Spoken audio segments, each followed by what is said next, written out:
Bienvenue chez SID, le podcast qui explore le sport de demain. Le sprint, c'est plus une course contre le temps.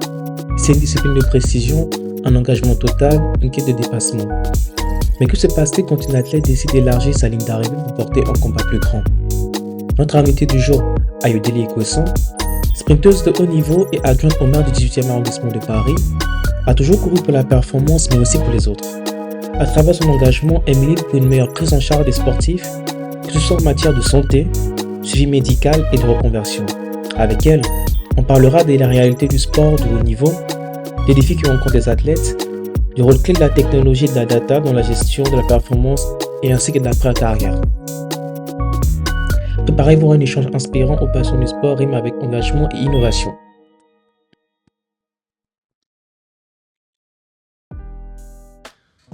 Donc bonjour à tous et bienvenue dans le deuxième épisode du podcast SID. Je suis en compagnie de mes deux fidèles chroniqueuses. Anna Bantou. Oui, pour une fois à l'heure. Oula. Manaka Ouattara. Ok, vous allez bien? Oui, ça va. Ça va, merci. Ça va. Passez une bonne journée? Fraîchement. Ok, pas trop compliqué. Non, ça va. On est habitué maintenant. En plus, c'est la fin de semaine, j'ai envie de te dire. Ah ok, encore heureux, hein, parce qu'on est vraiment fatigué là. Et donc là, aujourd'hui, on a une invitée exceptionnelle qui s'appelle Madame... C'est Madame ou Mademoiselle pour être sûr? C'est Madame. Madame? Oh, ok. Ah, c'est moi, je vais tenter ma chance à l'occasion. On dit Madame à tout le monde maintenant. Ah, c'est pas tout le monde. Hein. Mademoiselle, c'est des yeux. Non, c'est Madame Ayodele Ikwesan. Mm-hmm. Ah, je ne me suis pas trompé. Donc, Bonjour. Bonjour. Vous allez bien? Ça va et vous? Ah, moi, ça va très bien. J'ai peut-être la forme. Même. Ok, bah, très bien. Donc, pour un petit résumé, donc vous êtes vice-championne d'Europe du 4x100 mètres, finaliste du championnat d'Europe du 100 mètres. Vous avez participé 2 fois aux Jeux Olympiques. Mm-hmm. Et pour le meilleur, pour la fin, vous avez 2 enfants. Oui, Ouais. aussi. Et j'ai essayé de me qualifier à Paris l'année dernière. Et Ouais. j'ai fini dans un top 16 français. Waouh. Mais normalement, le top 16, ils accèdent normalement à la compétition. Nous, ça dépend. On a 3 places en fait par épreuve. Ouais. Donc, du coup, je pouvais pas me qualifier. Mais sinon, j'aurais pu aller dans le relais. Et le relais, c'est 6 personnes. Ouais. Donc, c'était pas super loin finalement. Ouais. Voilà. Donc, j'étais très contente. Ah, ok. Hein.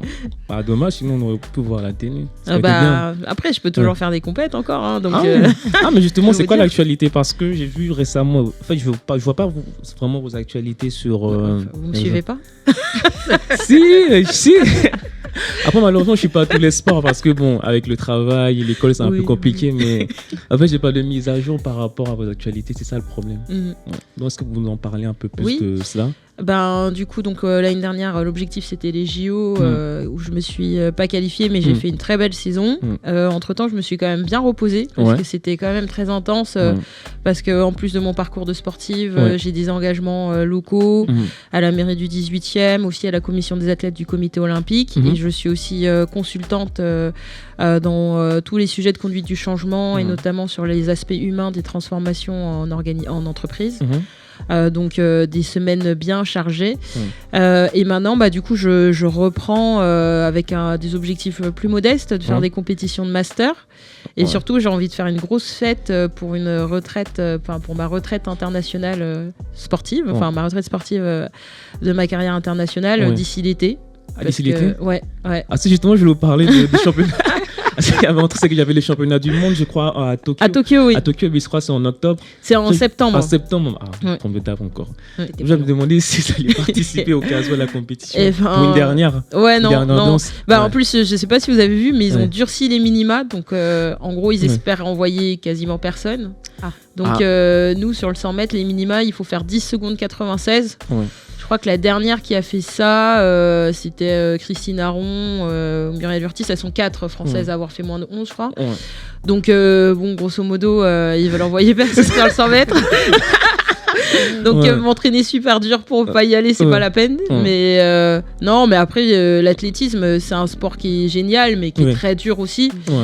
Sur la saison, j'ai quand même raconté un peu les détails des séances sous la pluie, dans le froid, la muscu. Voilà, donc c'est pas un sport qu'on peut faire à moitié. En tout cas, le sprint, je peux pas m'entraîner un mois et après je m'arrête ou je repars. Donc ça veut dire beaucoup de fatigue à gérer. Et puis je pense qu'à un moment donné, c'est bien d'être content de ce qu'on a fait. Moi, je suis une compétitrice, donc je sais que quand je vais faire une compétition, c'est pour faire mieux que ce que j'ai déjà fait par le passé. Là, je sens que voilà, entre toutes mes casquettes, ma vie de famille et autres, ça va être difficile de battre mes records personnels. Et donc, ça m'intéresse moins. Et surtout, j'ai envie de partir quand j'ai envie. Donc là, je pense que c'est un bon moment. J'ai vraiment consacré beaucoup de temps, beaucoup d'énergie l'année dernière.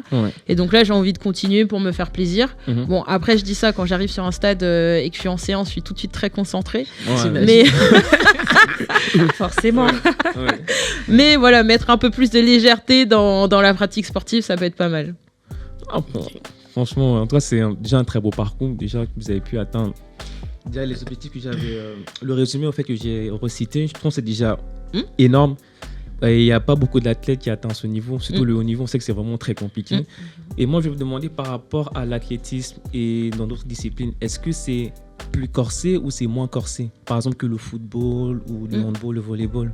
Moi, je dirais que c'est plus dur. Je pense que c'est plus dur, après c'est différent. L'athlétisme, c'est un sport individuel, c'est un sport amateur, donc... même si parfois on peut avoir des relais et donc on est plusieurs dans une même équipe, on s'entraîne, c'est soit tout seul, on peut pas trop tricher. On a moins de moyens aussi parce que c'est pas un sport professionnel, donc du coup c'est quand même un peu plus on se débrouille quand même beaucoup plus que dans le foot. Et puis après c'est aussi la reconnaissance du sport que l'on réalise. Je pense que pour beaucoup de personnes, courir vite ou même courir tout simplement, c'est facile, alors que pour le foot on va se dire que c'est un peu technique, le basket aussi, le volley aussi, et donc il y a aussi, je pense, cette perception de cette facilité quelque part, en se disant quand on fait du sprint c'est pas compliqué. Mais voilà, moi je pense que en tout cas moi dans mon parcours j'ai mené de front à la fois le sport et les études. Et donc ça a quand même été des journées très très chargées depuis le début. Ce qui est moins le cas dans des sports pro où en fait on vit de son sport, hein. Donc c'est là où je dirais qu'il y a une grosse différence.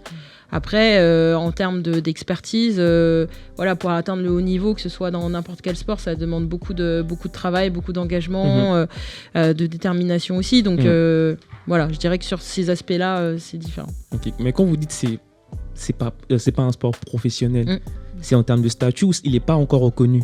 C'est un statut, c'est-à-dire qu'on a les sports qui sont dits professionnels, où en gros les sportifs ont un contrat de travail, c'est automatique. Donc dans le foot, ils ont un contrat de travail avec leur club, le basket aussi, le volley aussi. Nous, dans l'athlétisme, on a depuis quelques années certains qui ont des contrats de travail avec leur club, mais c'est vraiment une poignée. Mais sinon, globalement, on n'a pas de contrat de travail. C'est-à-dire que moi, je vais courir pour...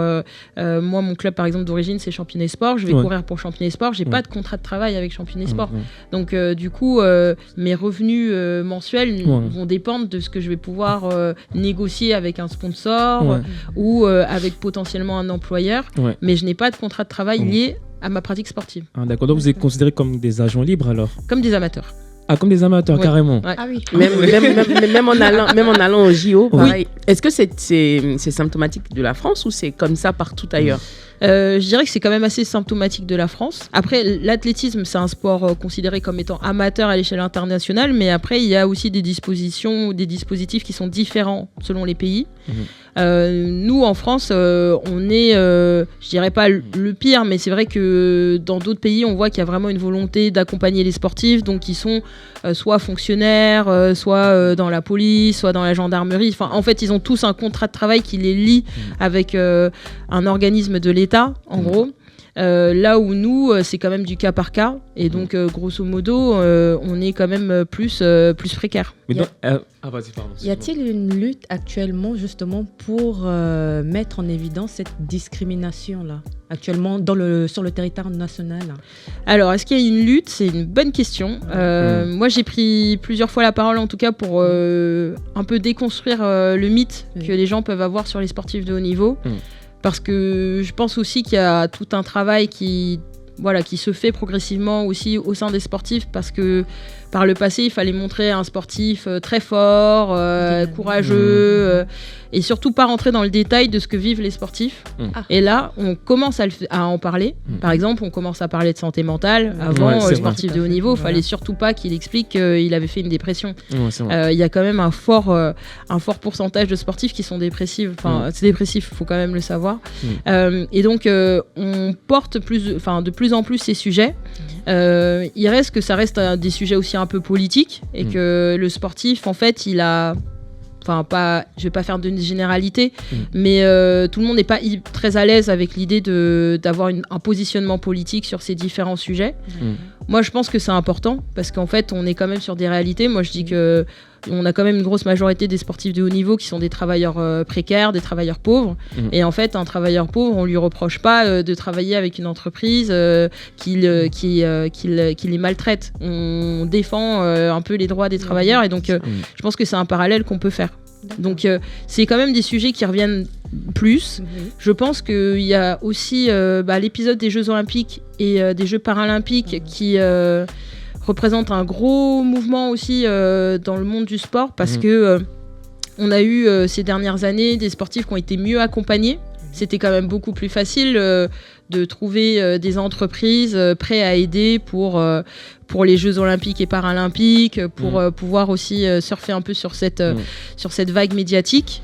L'après JOP est plus compliqué. C'est-à-dire que le renouvellement des contrats se fait très difficilement pour ceux qui en ont encore. Certains n'en ont plus. J'ai vu des appels aussi un peu à l'aide sur LinkedIn et autres pour trouver des entreprises qui permettraient à des sportifs de pouvoir continuer. Des sponsors. Des sponsors. Voilà. Donc la réalité, c'est que là, l'après-JO, l'après-JOP, ça montre aussi que c'était fragile avant. Et que ça allait encore plus aujourd'hui.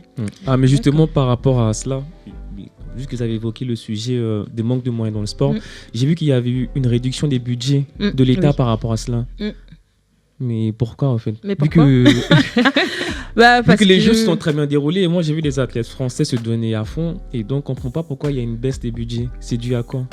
Alors, pour vous? En fait, on comprend pas. Si, on comprend. Enfin, en gros, on préparait les Jeux Olympiques et les Jeux Paralympiques, et on était sur l'organisation d'un événement international où c'est quand même des enjeux aussi de géopolitique sportive et d'image de la France qu'on veut donner au reste du monde. Donc, la France a mis les moyens pour qu'on puisse avoir les résultats que l'on a eus, et donc que ce soit une superbe fête. Maintenant, les Jeux Olympiques et Paralympiques sont passés, et donc, voilà, c'est le budget alloué, c'est ça. Est-ce que c'est dû peut-être au fait que, on va dire que dans les autres sports comme le foot, le basket, il y a pas mal de sponsors, donc il y a pas mal d'engouement autour. C'est peut-être parce que ça ne génère pas autant de revenus. Est-ce que ça peut faire partie des raisons? Parce que je pense que on aime l'athlétisme, on a vu l'engouement lors des JO et tout. Mais en dehors de ça, est-ce que l'engouement est toujours aussi pareil pour les compétitions qui sont à moindre échelle? Est-ce que comme les sponsors ne suivent pas, parce que c'est les sponsors, si on veut, qui vont conditionner un peu tout ça, est-ce que ça fait partie aussi? Non, moi je pense que ça remet en question un peu la place du sport dans notre société. En fait, c'est qu'aujourd'hui et depuis toujours, en fait, on a toujours considéré que le sport, ça a une place accessoire. Il suffit de regarder un peu dans les débats. Quelqu'un qui réussit dans le sport, sa réussite, elle est presque dévalorisée par rapport à quelqu'un qui réussit dans les lettres, parce qu'on va considérer que le sport, c'est qu'une question de corps. On va pas considérer qu'être sportif de haut niveau, ça demande de réfléchir, ça demande de s'organiser, ça permet d'acquérir des compétences en termes de savoir-être et de savoir-faire. Et surtout, le sport, ça permet aussi de toucher des classes populaires et de toucher un peu tout le monde. Donc non, je pense que c'est surtout la conception du sport. Et la place qu'on lui donne qui fait que en fait en réalité on lui a jamais vraiment donné une place suffisamment importante dans ce pays. Le fait d'avoir les Jeux Olympiques et Paralympiques, c'est un enjeu national de les réussir, donc ils ont mis les moyens pour. Mais globalement, une fois que c'est terminé, ce sont les pauvres athlètes qui se retrouvent avec pas grand-chose. Et donc, c'est pas très grave en fait dans l'absolu. C'est ça le vrai message. Donc, c'est pour ça que moi je le disais avant les Jeux Olympiques, mais en gros, on avait déjà des athlètes qui ont participé aussi aux Jeux Olympiques et qui ont fait des cagnottes. Et ça, c'est la réalité de se dire... Donc aujourd'hui, vous direz que l'État et certains clubs délaissent leurs pépites sportives une fois que les JO se sont terminés. Je dirais pas que l'État délaisse à cause des JO, mais je dis qu'en fait, il y a eu une réduction du budget qui a failli être encore plus conséquente. Qu'on avait un budget qui était de 0,2% du budget total du pays et que c'était pas trop demandé que de dire qu'on pense que pour que le sport puisse remplir sa mission, qu'on devrait être plutôt aux alentours des 1%. On n'y est vraiment pas du tout. Donc je dirais qu'en fait le sport retrouve la position qu'il avait avant les Jeux Olympiques et Paralympiques et qu'en fait on a juste profité de cet événement-là pour montrer une grandeur de la France, notamment en termes de diversité, que l'on retrouve absolument pas dans les instances sportives, parce qu'il suffit de regarder un peu dans le détail, vous verrez pas du tout la même sociologie des parcours sur le terrain que dans les instances. Et donc en fait c'est un message aussi très fort par rapport aux athlètes, c'est de dire en fait vous êtes un peu les seuls à pouvoir vous battre pour avoir plus de moyens, parce qu'en fait là en réalité une fois que l'événement est passé, on retourne à ce qu'on a connu par le passé.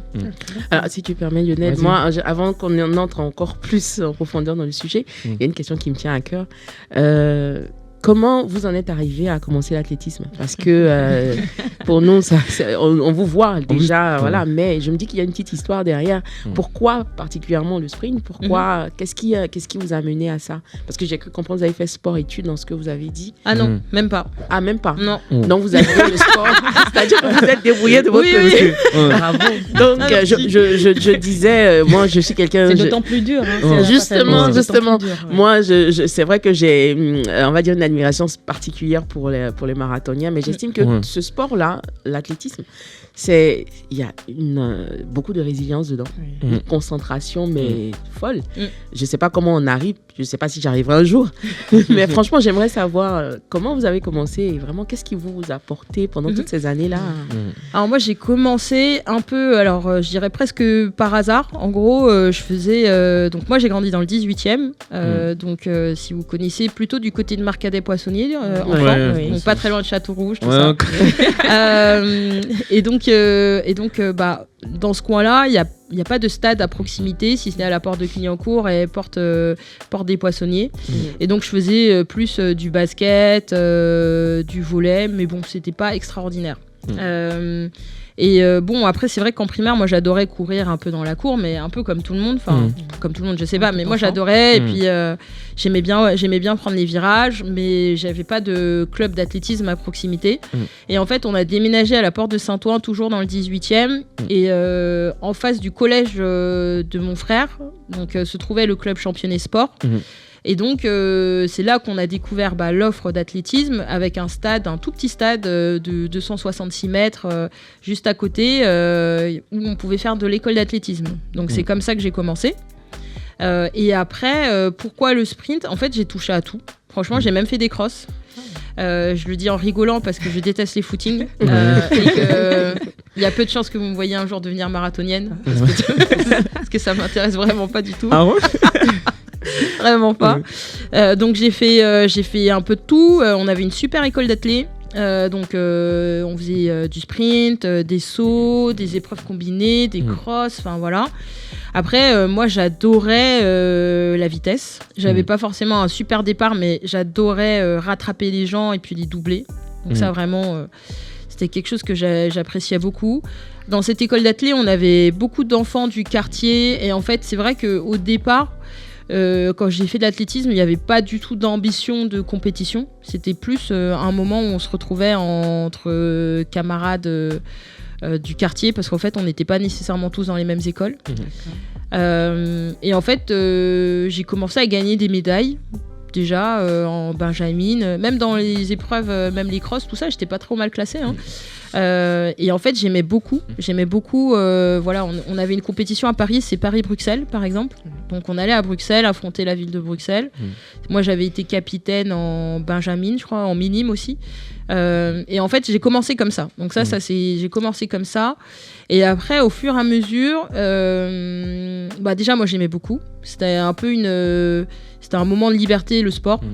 C'était un moment où je m'amusais et en même temps, on faisait des bons résultats. Et je pense que j'ai toujours aimé la compétition.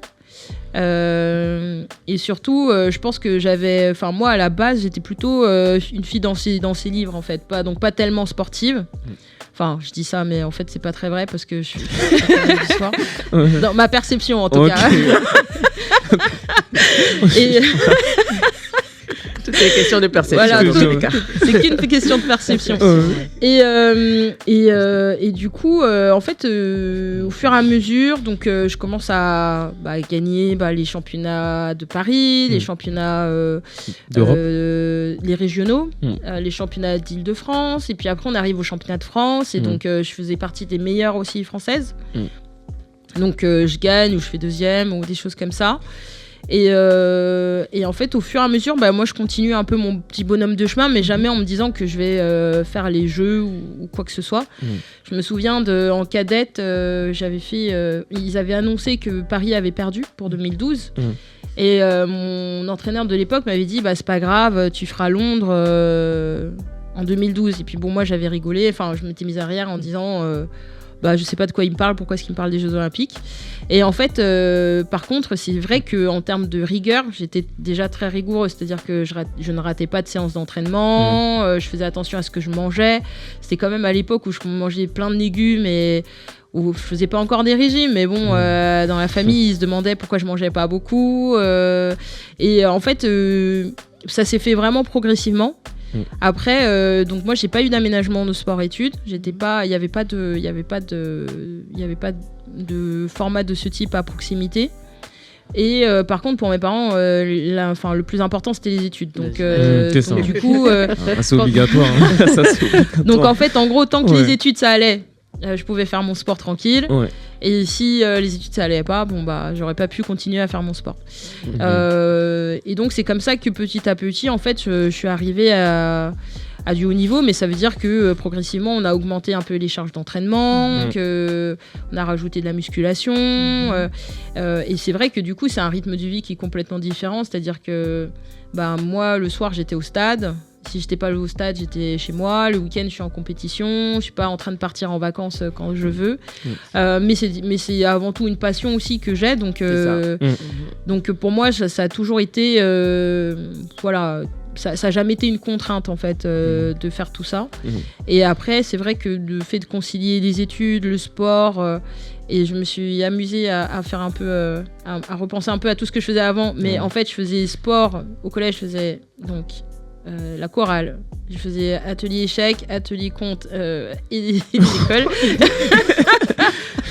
De quoi occuper en fait toute votre journée. Aujourd'hui, quand tu fais tout ça, on parle de TDAH. Mais en fait, ça s'est fait comme ça. Mais c'est vrai que moi, j'adorais le sport.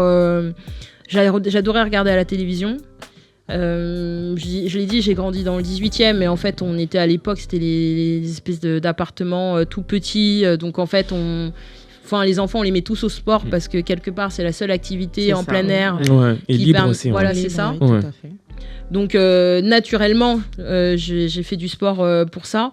Et après, je pense que tant que je m'amusais, que ça générait pas de difficultés côté études, pour mes parents, c'était cool.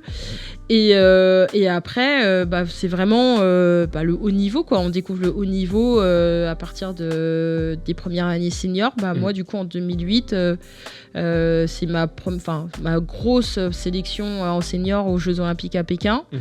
Et du coup, c'était une expérience assez incroyable parce que finalement, c'était pas forcément quelque chose dont j'avais rêvé plus jeune, mais donc j'étais contente à ce moment-là d'y être, quoi. C'est pas tout le monde qui arrive au JO, malheureusement. J'imagine en fait la sensation quand on t'annonce que tu vas aux Jeux Olympiques, ça doit être quelque chose. Oui. Non, mais c'est assez incroyable, et c'est vrai qu'on s'entraîne tous les jours pour ça, en fait. C'est un objectif qu'on a tous les jours. Nous, l'athlé, on nous voit un peu l'été, on nous voit du mois de mai jusqu'au mois d'août, mais en fait on commence notre saison au mois de septembre. Donc pendant tous ces mois où il fait froid, il pleut, on est dehors à s'entraîner pour des compétitions qui vont durer à peine 3-4 mois. Oui, mais ça. En tout cas, c'est bien. Et justement, en fait, par rapport à votre carrière sportive, est-ce que vous êtes arrivé à le transporter à la mairie du 18e, par exemple, pour inciter les employés à entamer une carrière sportive, que ce soit par exemple dans l'athlétisme ou d'autres disciplines?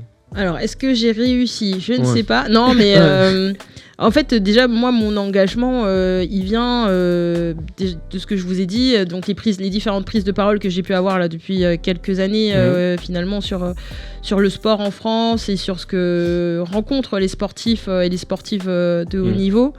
Et c'est vrai qu'on a quand même peu de sportifs, il y en a de plus en plus, mais peu qui s'engagent localement. Et donc moi, au départ, mon objectif, c'était de faire en sorte qu'on redonne une place beaucoup plus importante aussi au sport dans une ville comme Paris, parce que j'ai grandi dans le 18e, je vous ai dit, pas d'aménagement, une reconnaissance assez limitée.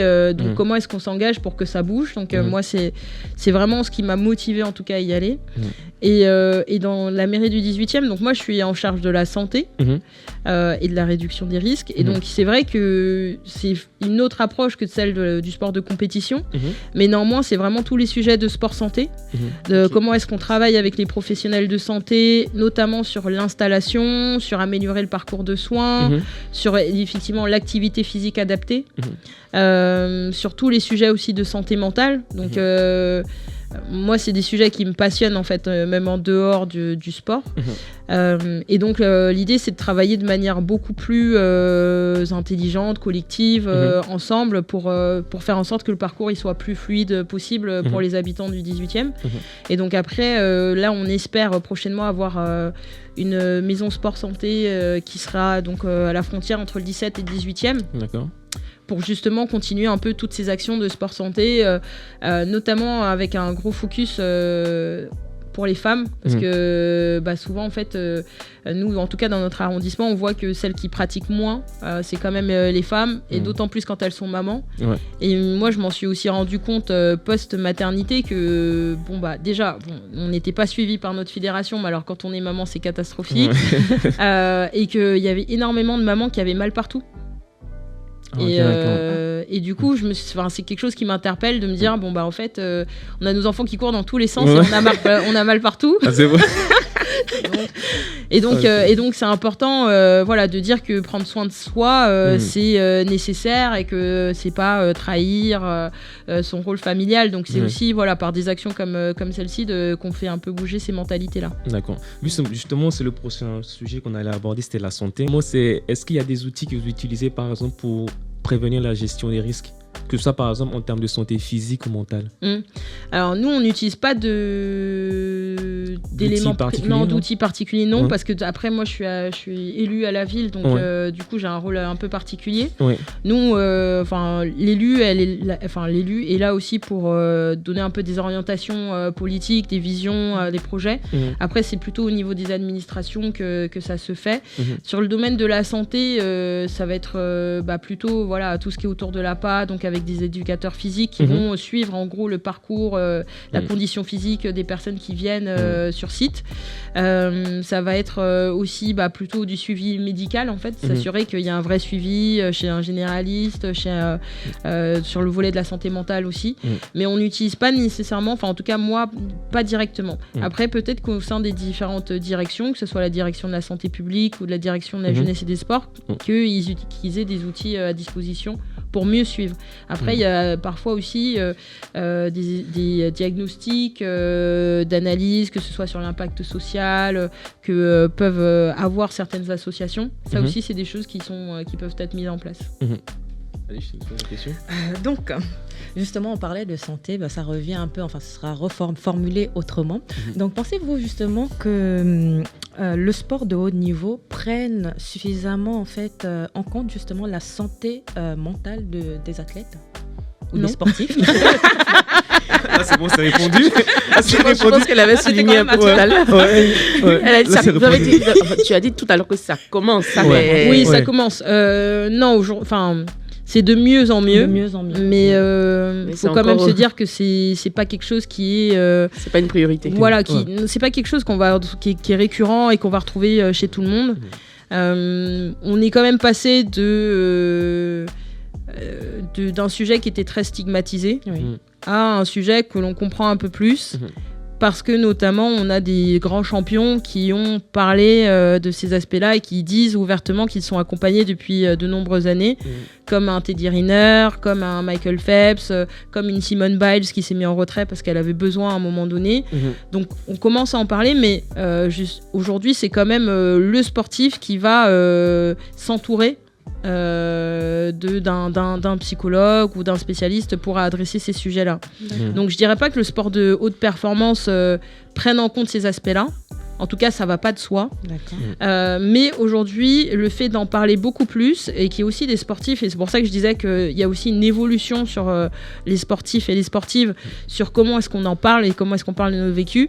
Cette évolution aussi d'avoir des sportifs et des sportives qui prennent la parole pour dire moi j'ai connu un épisode de dépression, de burn-out ou des choses comme ça.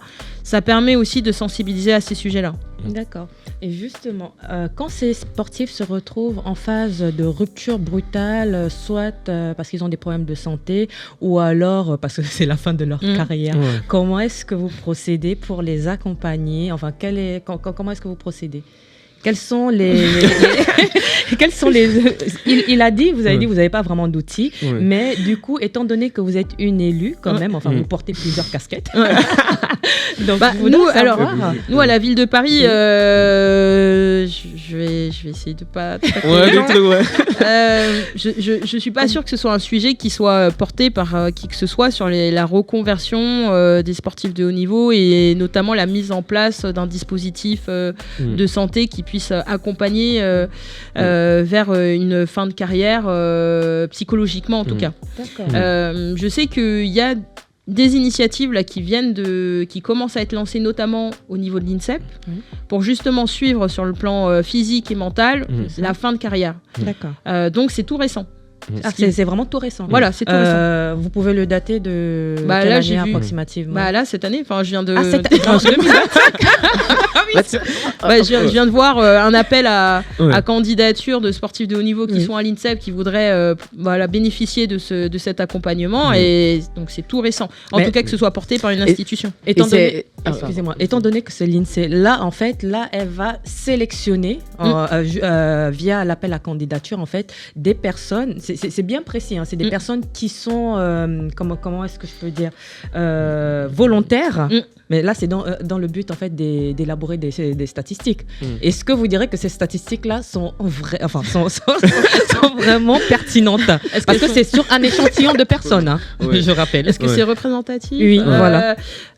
En fait, je pense qu'ils auront forcément des athlètes qui sont dans un choix de reconversion, en tout cas qui l'ont peut-être choisi. Voilà.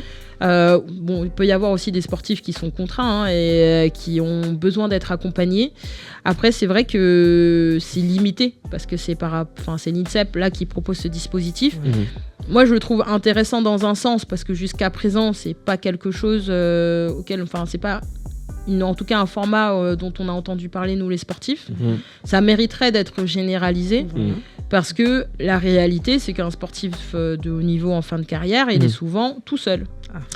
En fait, moi aussi, pour bien comprendre, on a un ministère de la Santé, on a un ministère des Sports, et il n'y a pas, on va dire de façon formelle, d'infrastructures qui permettent aux sportifs en fin de carrière de pouvoir vraiment être suivis d'une façon ou d'une autre. Même pour une reconversion, ça n'existe pas.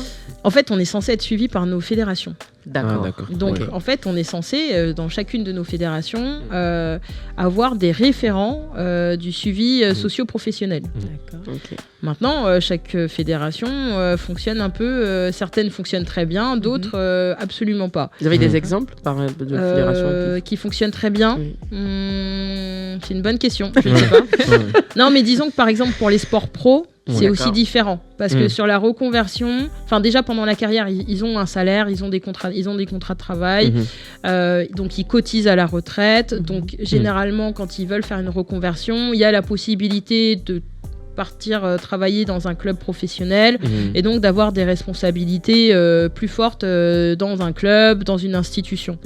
Les sports amateurs, les postes sont très rares, donc du coup la reconversion elle est beaucoup plus complexe.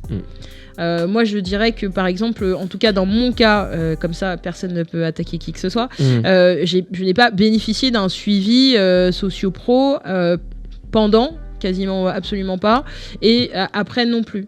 Et donc ça aussi c'est une réalité, c'est que c'est quand même beaucoup au cas par cas, et donc c'est ce qui explique aussi que beaucoup de sportifs de haut niveau fassent une dépression en fin de carrière, parce que vous avez quand même été, quand vous n'avez pas eu à travailler, on va dire un travail en dehors de la pratique sportive, vous n'avez pas été confronté, on va dire, à ce monde-là, et que vous avez vous êtes entraîné et eu des très bons résultats pendant 20-25 ans, et que du jour au lendemain ça s'arrête, c'est très violent. Et donc si vous n'avez pas anticipé un tout petit peu cette après-carrière, ne serait-ce que en passant certaines formations et autres, souvent c'est très difficile à vivre. Et donc ce qui explique aussi le sujet de la santé mentale, avec cette dépression, de se dire qu'est-ce que je fais maintenant. Moi je vois à ma petite échelle, je fais plein de choses. Le moment entre où je me dis en fait je vais peut-être plus faire de sélection parce que voilà, je vais plus avoir le niveau pour faire les sélections, et le moment où je me dis que je vais peut-être continuer pour me faire plaisir, il y a une espèce de laps de temps où on peut se poser la question le sport c'était hyper central dans nos vies et ça le devient un peu moins, qu'est-ce qu'on fait? Et donc moi je peux comprendre aussi qu'il y ait des sportifs, donc toute la vie est tournée dans la pratique avec des objectifs et autres, et que du jour au lendemain ça s'arrête. Ce qui veut dire aussi que dans la société ça s'arrête aussi, c'est-à-dire que les gens ils vont continuer à vous apprécier, mais quelque part ils vont quand même se dire que votre temps il est passé, donc c'est aussi pas évident à vivre. Donc je dirais pas qu'il y a des choses qui sont généralisées, il y a des structures en tout cas qui existent. Il y a des structures qui sont portées, les maisons de la performance, des choses comme ça, où des sportifs peuvent être accompagnés, mais ça demande aux sportifs de se renseigner, ça demande aux sportifs pas vulgarisé, en fait. Voilà, et ça demande aux sportifs de savoir ce qui est fait à proximité, ça demande aux sportifs de solliciter sa fédération pour ne serait-ce que d'être accompagnés. Par exemple, c'est quelque chose de tout bête, mais on a des listes de haut niveau qui sont des listes de reconversion qui permettent du coup de pouvoir payer des formations. Il y a très peu de sportifs qui sont informés qu'une fois leur carrière sportive, qui pourraient être, alors c'est réglementé, on peut pas y être toute sa vie, mais qui peuvent y être pendant un temps, le temps de passer certaines formations. Ça, très peu de sportifs. Donc il y a un vrai sujet sur l'information. Et donc c'est comment est-ce qu'on parle de ces sujets-là. Et parfois il y a aussi une question de temporalité. En fait, quand on va parler à des sportifs qui sont très jeunes, et qui veulent réussir à travers le sport, et qu'on leur dit attention la reconversion, ils nous disent moi je vais être champion olympique et donc ça va très bien.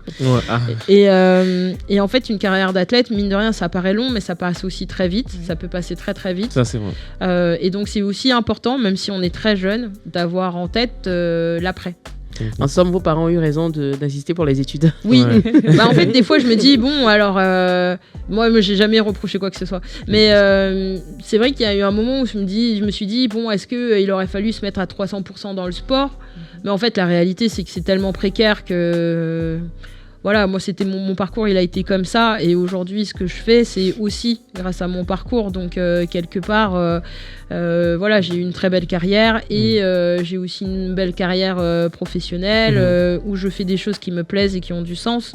Et donc moi c'est aussi un message que je porte, de dire on peut être champion olympique et faire des études. C'est un modèle qui fonctionne très bien aux États-Unis. Quand on voit les universités américaines, les Américains, ça marche très bien. Les Américains sortent avec des diplômes. Il faut qu'on arrête de dire qu'ils sont pas diplômés, ils sortent avec des diplômes.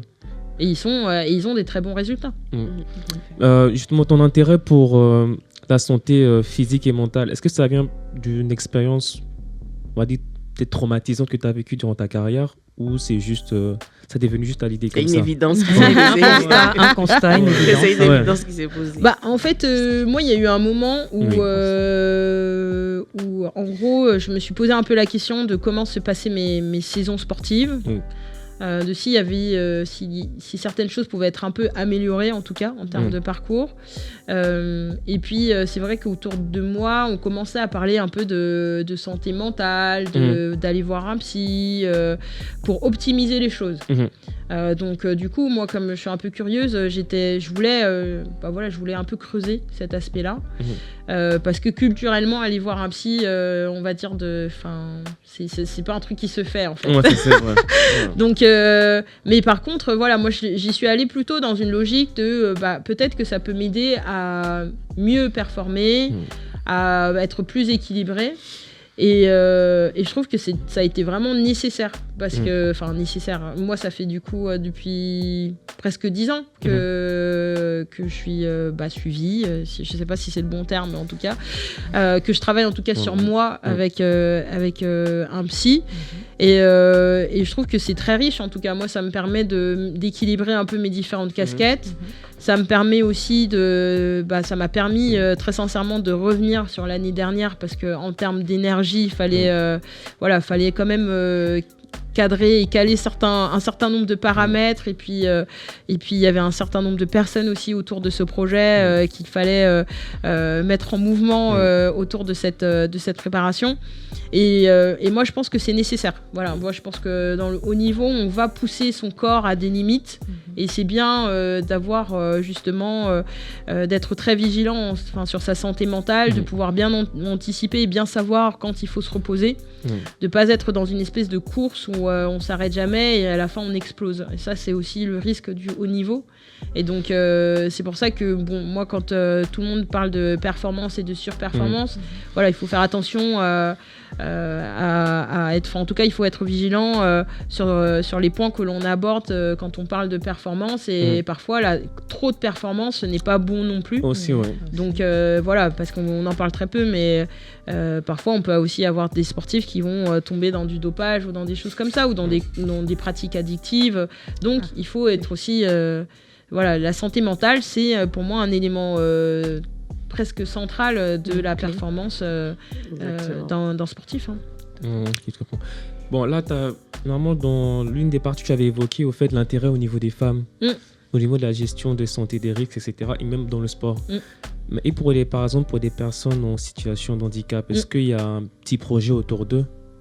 C'est vrai qu'ils sont des personnes qui sont toujours mises de côté. Oui. Nous, c'est vrai que dans l'athlé, il y a l'avantage, c'est que il y a des clubs en fait qui sont en capacité de proposer en fait des créneaux mixtes. Et par exemple, je pense au Paris Université Club qui a des sections d'athlé avec des non-voyants ou du sport adapté. Ça, c'est un sujet où je trouve que malheureusement on n'est pas encore au rendez-vous parce qu'on n'a pas assez d'encadrants. Mais ça revient aussi au modèle économique du sport, c'est-à-dire qu'en fait là aujourd'hui on a des clubs qui fonctionnent essentiellement sur du bénévolat. Et donc du coup ça restreint l'offre. L'idée, c'est d'avoir plus de moyens qui permettraient aussi à terme d'avoir plus de sections et aussi que les clubs soient plus inclusifs et donc qu'il y ait des sections handisport dans tous les clubs. Ça serait un très bel objectif. Ça demande des moyens. Mais qu'est-ce qu'il faut faire en fait comme marketing? Comme marketing pour attirer en fait. Pour attirer qui? Que ça, par exemple, les sponsors ou même les bénévoles comme nous, par exemple. Je sais pas, peut-être peut-être prendre plus la parole sur ces sujets. Moi, je pense qu'il y a une méconnaissance du sport. C'est-à-dire qu'aujourd'hui, on voit beaucoup le foot, on voit beaucoup le basket. On voit que ça. C'est ça. En fait, on voit des sports qui ont beaucoup d'argent. Et donc pour basket, tennis, pour tout le monde, pour beaucoup de personnes, le sport n'a pas besoin d'argent parce que il y a des sports qui ont suffisamment d'argent. Et en fait, on voit pas beaucoup ce qui se passe dans les coulisses. Et les sports, les clubs, en fait, c'est quand même essentiellement des bénévoles. Et eux, ils sont souvent en difficulté. Donc je pense que c'est pour ça que dire ce qui se passe vraiment sur le terrain, c'est pas s'opposer juste, c'est aussi permettre aussi au plus grand nombre de savoir comment fonctionne le sport aujourd'hui et ce dont le sport a besoin demain pour justement qu'on ait plus de pratiques, plus de sections féminines, plus de sections handisport, des sections aussi de sport adapté dédiées, parce que en fait la réalité c'est que tant qu'on compte sur du bénévolat et sur des gens qui sont de plus en plus vieux, et ben en fait l'offre elle reste quand même assez limitée. Ok, donc la prise de parole viendra plus des athlètes, athlètes, des professionnels, des présidents de clubs, mais je pense que oui, il faut qu'il y ait une prise de parole qui soit un peu générale sur ces différents sujets. En fait, parler des sportifs qui réussissent, c'est très bien, mais ce qui est plus intéressant, c'est de savoir où est-ce qu'ils ont commencé, leur parcours, et savoir en fait dans quelle mesure ils ont été accompagnés, parce que généralement quand on regarde le parcours de pas tous, mais de certains, on voit qu'il y a une personne qui s'est consacrée, qui a consacré tous ses soirs, tous ses week-ends pour que l'athlète puisse être performant. Et ça, c'était au détriment de sa vie personnelle. Donc, il faut quand même mesurer aussi l'engagement que ça demande. C'est ça, c'est sûr.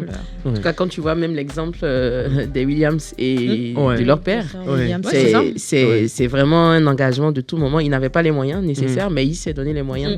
Et je pense que pour l'athlétisme, c'est malheureusement, puisque ça ne suit pas. Il y aura peut-être des personnes extérieures ou bien les personnes même qui sont proches de cette... Oui, c'est ça, mais du coup, ça demande quand même beaucoup de temps. Ça. Beaucoup d'engagement et tout le monde ne peut pas le faire. Est-ce que par exemple, on peut créer un syndicat des athlètes? Ça n'existe pas, ça? Ce n'est pas le meilleur moyen de pouvoir faire une bonne promotion. Il n'y a pas une association, un truc général là? Alors, dans les sports pro, il y a des syndicats, les sports amateurs, non. Alors, il y a une association, je crois, qui se veut être un peu comme un syndicat, mais ce n'est pas nécessairement un syndicat. Mais c'est vrai que voilà, nous, on n'a pas de syndicat. Par exemple, la Fédé d'athlétisme, il n'y a pas de syndicat. Ça ne marcherait pas ou ça pourrait marcher. Après, est-ce qu'il y a une volonté? Je pense que ça pourrait marcher, mais je pense que c'est aussi étape par étape. Là, ce qu'on a réussi à faire, et ça, c'est quand même un combat qu'on a mené et que moi j'ai mené aussi personnellement en étant référente du groupe de travail sur les droits des athlètes à la commission olympique française, au comité olympique français. C'est la création de commissions des athlètes de haut niveau dans toutes les fédérations délégataires. En gros, pour simplifier, jusqu'à présent, les sportifs n'étaient pas nécessairement sollicités ni consultés sur les projets des fédérations. Et donc par cette loi on a maintenant donc des commissions d'athlètes dans ces fédérations qui élisent un coprésident et une coprésidente et qui ont une voix délibérative dans les instances de la fédération. Et ça déjà c'est quelque chose de... C'est énorme parce que jusqu'à présent on n'était même pas en fait ça dépendait des fédérations mais on n'était pas nécessairement sollicité. Et donc là quelque part c'est aussi permettre aux athlètes de mieux comprendre comment fonctionnent les fédérations parce que la réalité, ce qu'on disait tout à l'heure sur la reconversion, ce qui fait aussi qu'on n'a pas la même diversité dans les instances que sur le terrain, c'est parce qu'on ne connaît absolument pas le fonctionnement de nos institutions et que rien n'est fait pour qu'on soit formé à ces fonctionnements. Donc forcément, vous dites que c'est hyper compliqué et vous allez faire autre chose. Et c'est important de créer ce lien et ça, du coup, c'est aussi une des promesses de ces commissions d'athlètes où ils vont devoir délibérer sur des sujets qui ne sont pas uniquement liés à la performance, qui peuvent être liés du coup aussi aux choix budgétaires, à différents projets que la fédération peut avoir, mais qui vont nécessiter de former des athlètes. Et ça, du coup, on a réussi à l'obtenir et je pense que c'est déjà une première avancée. Après, effectivement, on peut aller plus loin aussi, hein. Ça peut être aussi intéressant, je pense. Mais les athlètes ne seraient pas nécessairement contre, mais je pense qu'il y a vraiment tout un travail de comment est-ce qu'on explique aussi pourquoi c'est important en fait d'avoir ces instances-là. Parce qu'en fait, il faut quand même se dire que en fait, ça dépend aussi beaucoup des sports. Hein. Je vais parler que de l'athlétisme, mais nous, on est dans un sport très populaire, grosso modo. Donc, ça veut dire que ça dépend aussi du parcours des uns, des autres, du parcours de la famille, de la connaissance de ces instances dans le monde du travail. Tout le monde n'est pas familier avec toutes ces choses-là. C'est vrai. Et donc, quand on parle de droit, tout de suite, la crainte, c'est et si la Fédé ne me sélectionne plus? Ah, ok. On a peur de s'exprimer alors. Avec vous, c'est un fait d'actualité que j'ai vu récemment. C'est que les premiers JO qui sont passés en 1900 à Paris, il y avait une vingtaine de femmes qui y participaient, donc on va dire 2% de femmes. Et plus de 100 ans plus tard, on arrive au JO de Paris encore en 2024. Là, on atteint 47%. Donc on voit qu'il y a une certaine évolution au niveau de l'intégration des femmes. Est-ce que vous pensez qu'à l'avenir, il y aura plus de femmes que d'hommes? Dans quoi? Dans les JO, par exemple. Soit dans l'athlétisme, dans les JO. Ouais. Ça saurait dire que le monde a changé. Ouais. Est-ce que vous pensez, peut-être par exemple, dans, on va dire 10 ans? Moi, je pense que c'est déjà qu'il faut savoir que ça, déjà rien que d'arriver là aujourd'hui à... On est à moins de 50%, mais à ce chiffre-là, c'est issu d'une lutte. Ouais. Parce que... Par le passé, que ce soit nos amis barons, etc., ils ne voulaient pas de femmes aux Jeux Olympiques. Hein. Donc, c'est quand même grâce à une femme comme Alice Mia et d'autres aussi qui se sont quand même battues pour que les femmes puissent participer à des Jeux Olympiques et à des compétitions sportives, qu'aujourd'hui, ça commence à changer. Moi, je pense que dans l'avenir, on sera plutôt sur du 50-50 et pas tellement plus de femmes et plus d'hommes, parce que, en général, on a le même nombre d'épreuves et que ça serait logique d'avoir autant de femmes que d'hommes. Enfin, ça me choquerait pas. Après, si on a 60-40, franchement, c'est pas non plus grave. Hein. Ça m'arrange. Mais je pense que le challenge à venir, c'est vraiment plutôt dans l'encadrement. Parce qu'il y a très peu de coachs femmes, il y a très peu de présidents de fédérations femmes, il y a très peu de médecins femmes aussi dans les fédérations. Et donc, c'est aussi sur toutes ces fonctions qu'il faut insister. C'est-à-dire qu'il faut que dans l'encadrement, on arrive à quelque chose de beaucoup plus équilibré que ce qu'on a aujourd'hui. Mais est-ce qu'on doit les sélectionner parce que ce sont des femmes ou parce qu'elles sont compétentes? Elles sont compétentes. Non, c'est une question que je pose. C'est une question que je pose. Je pense qu'il y a certaines réalités aussi. Je pense qu'il y a certaines réalités aussi qui sont d'actualité, qu'on ne va pas forcément brosser ici, qui font mais tu veux le dire, il n'y a pas de souci. Oui, je sais, mais bon, on va commencer ce débat, on ne va pas finir, mais il y a tellement de révélations qu'on a eues dans ces dernières années. On ne pouvait pas imaginer qu'il y avait autant d'athlètes féminines qui étaient en souffrance dans leur fédération, mais qui brillaient quand même. Donc, effectivement, je pense que s'il y a plus, il y a cette parité-là, et qu'on a le choix d'aller vers, ça permettra à plusieurs personnes. Il y a des parents même qui vont hésiter à laisser leur fille aller faire les sports parce qu'ils se disent elles peuvent être amenées à subir des choses qu'elles n'ont pas à subir. Donc je pense qu'effectivement, pas que les femmes ne le font pas, mais quand tu prends de façon générale le ratio, c'est vraiment minime chez les femmes. Non, mais clairement, ça c'est un peu la question de beaucoup d'hommes dans le sport et partout, de dire est-ce qu'il y a des femmes même compétentes qui pourraient avoir ces postes. La réalité, c'est qu'aujourd'hui, déjà, des hommes incompétents, il y en a beaucoup. Voilà. C'est vrai. Donc ça nous ferait pas de mal d'en avoir moins. Et les femmes, il y a des femmes compétentes comme des femmes qui le seront moins. Et en fait, l'idée, c'est plutôt de lutter contre ce plafond de verre qui est que les femmes doivent en tout cas contrer quotidiennement pour accéder à ces postes-là. Aujourd'hui, il faut quand même se dire que dans ces milieux, quand il y a une femme pour 50 hommes autour de la table, la prise de parole est quand même beaucoup plus difficile. Donc en fait, la vraie question, c'est pas tellement de savoir s'il y a des femmes compétentes, c'est comment est-ce qu'on rend les conditions d'exercice plus agréables pour celles qui tentent et celles qui ont envie d'oser. Et ça, c'est aussi des sujets qu'on peut avoir dans plein d'environnements où finalement, dès qu'on est dans des sphères de pouvoir, on a quand même globalement plus d'hommes que de femmes et que c'est assez... c'est plutôt décourageant en fait au départ. Et donc l'idée, c'est de rendre ces parcours-là moins complexes et moins difficiles. Donc c'est... En fait, qui doit se mettre sur le devant? Ce sont les hommes, les femmes, ensemble ou moi je pense que c'est ensemble. Je pense qu'on ne fait pas une guerre, mais par contre, je pense aussi que ce n'est pas demander aux hommes de laisser la place. En fait, la place, on va la chercher. Mais c'est juste de se dire que il faut qu'on arrête de croire que les femmes sont moins compétentes. Et c'est comme le sujet du sport féminin. Ouais. Il faut arrêter aussi de croire que les performances des athlètes féminines, elles sont moins percutantes, moins autres, et que ça va générer moins d'intérêt. Il faut aussi, et je pense que nous, les femmes aussi, il faut qu'on soutienne ce que font d'autres femmes et qu'on puisse valoriser ce qui est fait. Parce qu'en fait, on est 50% des êtres humains sur la Terre, donc ça veut dire qu'il y a aussi une force de frappe économique qui est très forte si on se dit que les femmes vont aussi soutenir des candidatures de femmes. En tout cas, ça doit être une volonté collective, parce que dans tous les cas, effectivement, comme elle l'a dit, c'est pas une place qui... ça doit être une évidence. Mais je pense que telle que la configuration est actuellement, les femmes qui tentent peut-être se découragent. Peut-être qu'il y en a qui n'ont même pas envie de tenter puisque leurs prédécesseurs, les personnes qui sont passées avant se découragent. Donc, moi, je pense qu'elle a parlé de perception. Il faut un changement de mentalité aussi. Mais c'est pas par rapport à certains sports qu'on le dit, au fait. Moi, je pense que c'est dans tous les sports. C'est dans tous les sports. Tu vois, même dans les sports où les femmes sont pros, dans le foot, par exemple, on en parlait la dernière fois. Enfin, c'est pas comme si elles ont des moyens de fou. C'est pas comme si elles ont les mêmes moyens qui sont mis à disposition que les hommes. Parce que bon, dans l'imaginaire, en fait, la femme, c'est la maman.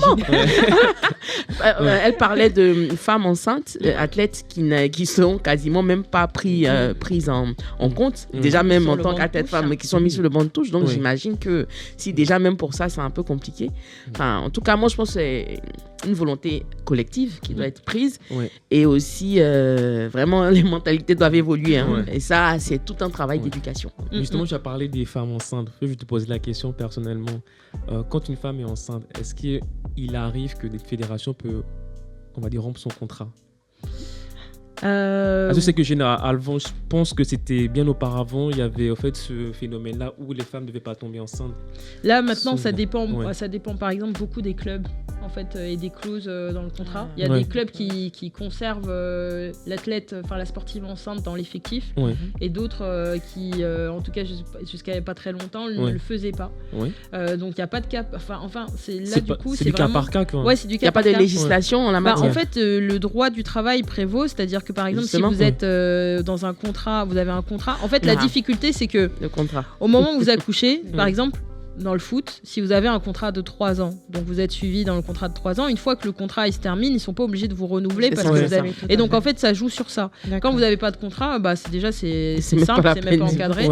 Mais souvent, c'est la période après l'accouchement où si le contrat il arrive à expiration, du coup ils sont pas dans l'obligation de vous garder dans les effectifs, et donc du coup ce qui fait que pendant 1 an vous êtes plus sur de la récupération et autres, et vous, du coup vous retrouvez sans club et sans moyens financiers. Donc c'est un peu pour ça aussi qu'il y a des prises de parole sur les sportifs pour dire donnez 2 ans, parce qu'en fait quand un sportif par exemple masculin va se faire le tendon d'Achille, on va pas lui couper son contrat parce que il a été opéré.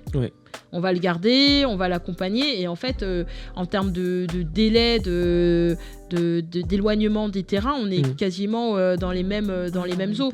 Donc c'est aussi ça qu'il faut faire changer. Et donc il y a pendant la grossesse, et surtout, une fois que l'athlète a accouché, comment est-ce qu'elle a accompagné. Vu que je suis d'origine nigériane, je vais te demander, est-ce que tu as un projet pour... Pas le continent, je parle pas du continent parce que là, il y a beaucoup de pays. Il y a beaucoup de pays. On va juste se concentrer sur le Nigeria. Ou un autre pays, pas forcément le Nigeria, mais est-ce que on commence d'abord par chez soi. Oui, je sais. Ça, c'est la première chose. Peut-être que ailleurs aussi. Est-ce que tu as un projet déjà peut-être de sport-études pour le Nigeria? Là, on est en train de réfléchir à des projets autour du sport pour le Nigeria. Parce que c'est vrai qu'il y a très peu de Nigérians en France, et c'est aussi l'occasion de faire des choses avec ceux qui sont ici. Donc là, c'est en train de voilà, on est plus dans les phases de réflexion, mais effectivement, moi, j'aimerais bien faire des choses avec le Nigeria et puis y aller plus régulièrement, parce que là, ça commence à faire un petit moment. Mais oui, c'est en réflexion. Je sais que généralement, on va dire, j'ai pas envie de stigmatiser les gens de chez moi parce que moi je suis africain. C'est vrai que c'est un peu compliqué pour les parents africains de prévoir en fait de s'imaginer une carrière sportive de leur enfant. Ils préfèrent plus se concentrer, comme tu as dit, sur les études par exemple avec toi. Est-ce qu'on peut arriver à ce changement de mentalité là? Ouais. Non, mais c'est compliqué parce que le sport, c'est. Mais après, c'est compliqué, oui, non. Je pense que, comme je l'ai dit tout à l'heure, il faut peut-être pas mettre tous ses œufs dans le même panier, dans le sens, il faut faire du sport, mais il faut garder aussi en tête que ça peut ne pas marcher. C'est ça. Donc, en fait, parfois, on peut mettre toute l'énergie du monde et en fait, en termes de performance, ce n'est pas au rendez-vous.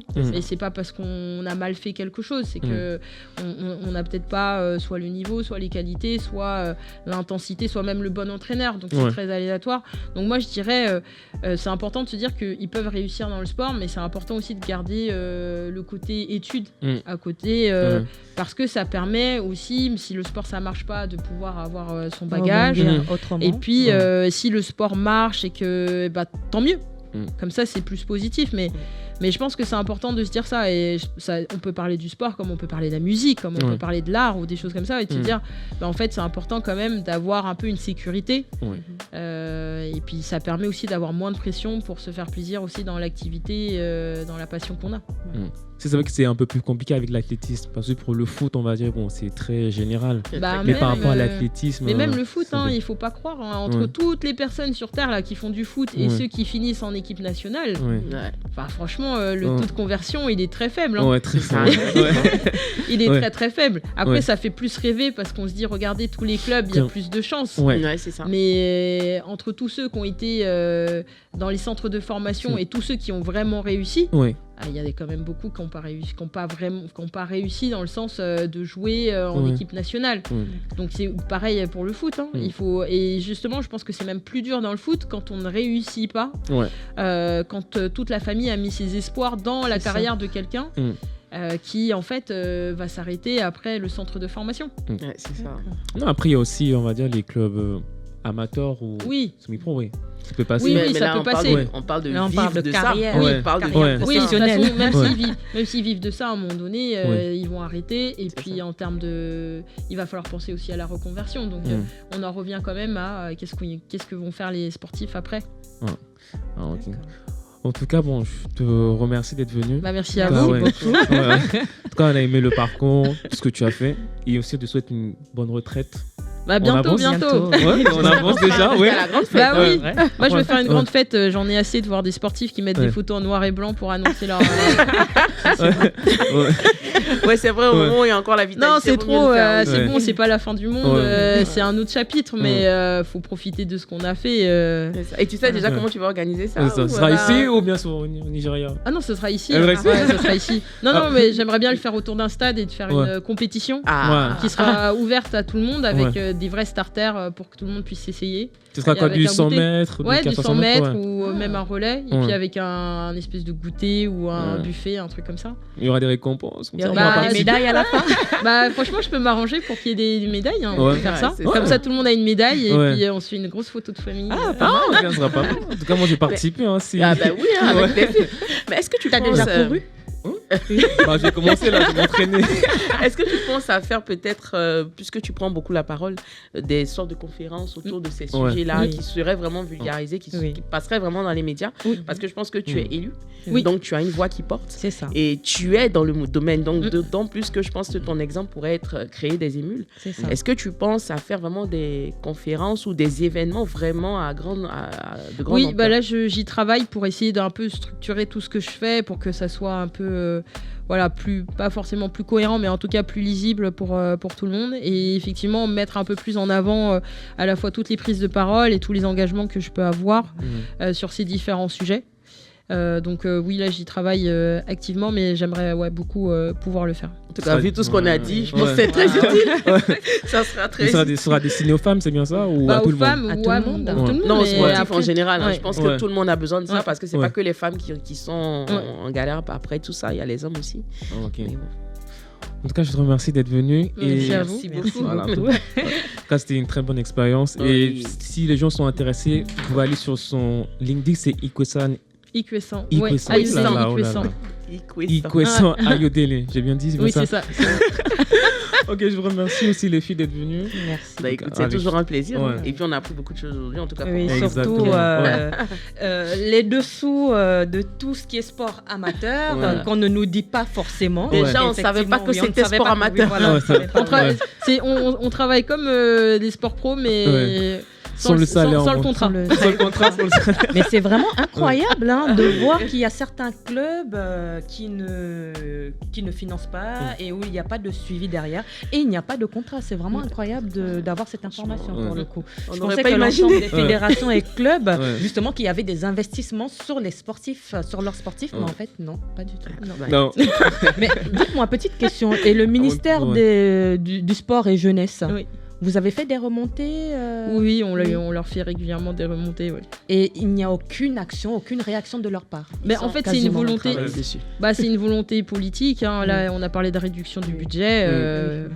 Voilà, c'est un peu, c'est une orientation politique en ce moment qui fait qu'on réduit, ils réduisent le budget d'un certain nombre de choses et le sport compris. Est-ce que vous avez eu l'information s'il y aurait un réajustement, justement peut-être dans un an?